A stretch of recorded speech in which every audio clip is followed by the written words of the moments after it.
Сабақ тақырыбы жүйке жүйесінің құрылысы мен қызметі.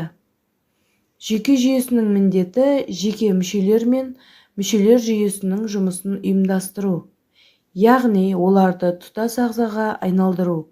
Мысалы, жүгіргенде бұлшықетке көп энергия қажет, яғни тыныс алу мен қан тамырлар жүйесінің жұмысы белсенді болып, оттекпен қамтамасыз етеді. Ал органикалық заттар ыдыраған кезде түзілген артық жылу мен қалдықтан белсенді түрде арылады.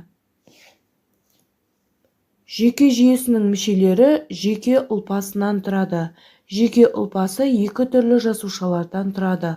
Олар нейрондар, нейроглиялар. Нейроглиялар макро және микроглия болып бөлінеді. Нейроглиялардың түрлерін жоғарғы сыныпта қарастыратын боласыздар. Нейрондар жүйке ұлпасының негізгі жасушалары. Негізінде олар екі қызмет атқарады, ол қозғыштық және өткізгіштік. Жүйке ұлпасының қосымша ұлпалары нейроглия немесе глиалды жасушалар деп атайды. Олар нейрондарды қорғайды, қоректендіреді және нейронға қарағанда саны көп. Мысалы, бір нейронды шамамен мыңдаған глиалды жасушалар қоршайды. Нейронның құрылысына тоқталатын болсақ, нейрон денесі, яғни ядросы, цитоплазмасы және барлық негізгі органоидтары бар жасушалардың орталық бөлігі. Дендрит нейронның қысқа тармақталған өсіндісі. Аксон жасуша денесіне шығатын ұзын бір өсінді. Қабықша түсіне байланысты аксон шоғыры ағзат дейді, ал егер бірнеше аксон бірігіп ортақ қабықшада болатын болса, олар жүйкелер деп аталады. Дендриттер мен жасуша денесі сұр затты түзейді. Денелер мен дендриттің мидан тыс жинақталуы жүйке түйіндерін түзейді. Жүйке ұлпасының ерекшеліктеріне тоқталатын болсақ, жүйке ұлпасы адам туған соң көбеймейді.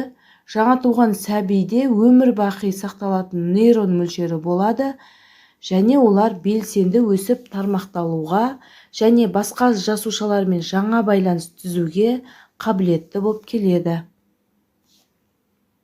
Адам есте сақтау, ойлау, елестету және тағы басқа қабілеттерін неғұрлым жаттықтырса, миы соғұрлым жаттығады әрі дамиды.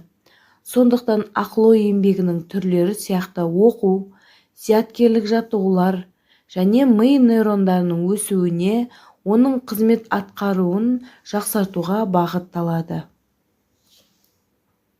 Ми жасушалары тіршілігін жоюы өте қауіпті, олар қайта қалпына келмейді және көбеймейді. Сондықтан никотин, алкоголь, есірткілік заттар, психологиялық жүктеме, ұйқының бұзылуы, толыққанды тамақтанбау сияқты зиянды әсердің болдырмауын тырысу керек.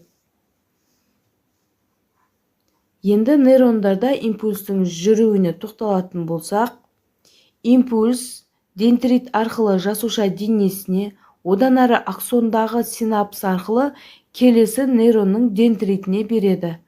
Дендриттен қайтадан жасуша денесіне, одан аксон арқылы синапспен келесі нейрондарға беріліп отырады.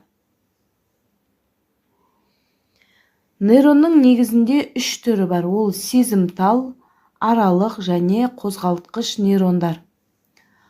Қозғалтқыш нейрондар орталықтан тепкіш, яғни импульстерді мүшелерге беріп, тітіркендіруге жауап беретін нейрондар. Сезімтал нейрондар орталыққа тепкіш, яғни импульстерді орталық жүйке жүйесіне беретін нейрондар. Аралық нейрондар кейде олар өзара осы аралық нейрондар арқылы байланысады. Енді оқу тапсырмасы. Нейрон бөліктерінің сипаттамасын төмендегі кестеге жазыңыздар. Яғни нейронның бөліктері берілген, соларға сипаттама беріңіздер. Сіздермен болған мен Рауа Болатбекқызы, келесі кездескенше.